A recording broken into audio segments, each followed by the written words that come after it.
WNBA free agency has been a whirlwind, but it seems to be giving us a day to calm down. Most of the big free agents have found homes, but their Chennedy Carter just went from rising WNBA star to league outcast overnight. And it's all because of one reckless move after shoving Caitlin Clark in a heated game. Carter thought she could just walk away like nothing happened, but guess what? The WNBA isn't having it now. No team wants to touch her, not the Chicago Sky, not the Indiana Fever, not anyone but. Here's where it gets really crazy. Carter isn't just being ignored. She's being erased from the league completely. What exactly happened? Why is every team running from her? And is her career officially over? Let's break it all down. You might remember Chennedy Carter from such shenanigans as flagrantly fouling Caitlin Clark at the beginning of the season. This was not called a flagrant foul at the time, but it was obviously not a basketball play. Apparently, it had something to do with one of the plays beforehand. But the words that came out of her mouth right before what happened kind of made this a little uncalled for. I mean, a little is understated, but it all started with a shove, just one reckless heat of the moment decision that sent Chennedy Carter's entire career spiraling out of control. She was once a promising star, a dynamic scorer who could shake defenders and light up the scoreboard. But now she's being blacklisted, tossed aside like yesterday's news. An entire WNBA is treating her like a ticking time bomb. Do you have any regrets on how it happened and everything that's happened since that? I don't have any regrets with anything. I'm going to compete and play 100% hard no matter who it is, like I said, or who are playing no. I don't have any regrets. The Chicago Sky didn't just cut ties with her.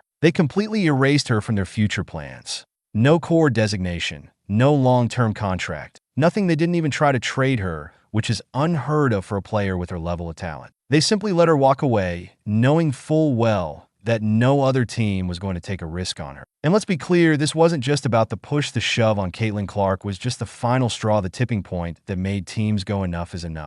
Because when you take a closer look at Carter's career, it's not just one mistake, it's a pattern of self-destruction. The Atlanta Dream did suspend her in the middle of the sophomore season, basically saying she was a detriment to the team and the team culture. So then the Atlanta Dream decided to trade her to the Sparks, the Los Angeles Sparks. She ended up playing a lot less minutes there, and the reasoning that the Sparks were saying that she was playing less minutes was because of poor conduct, and that was the 2022 season then. In the 2023 season, the Sparks just decided to release her in the offseason. However, none of the teams were willing to pick her up after that, so she ends up going over to Turkey, playing in Turkey, of which she balled out. So then the W team started looking at her again and being like, maybe we should give this person another chance. So she was signed to the Chicago Sky with Teresa Weatherspoon with Angel Reese. Let's break it all down. The Chicago Sky and Indiana Fever were in a heated matchup. Caitlin Clark, as usual, was putting on a clinic, dropping buckets and running the floor like she owned it. Meanwhile, Carter was getting visibly frustrated.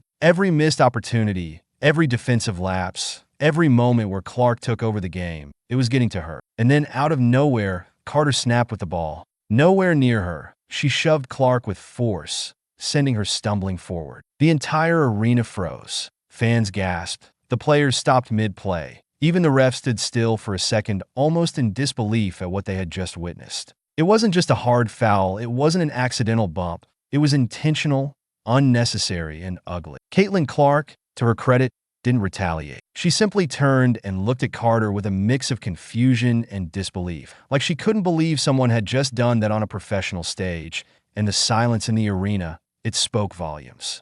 The refs quickly stepped in, calling it a flagrant foul.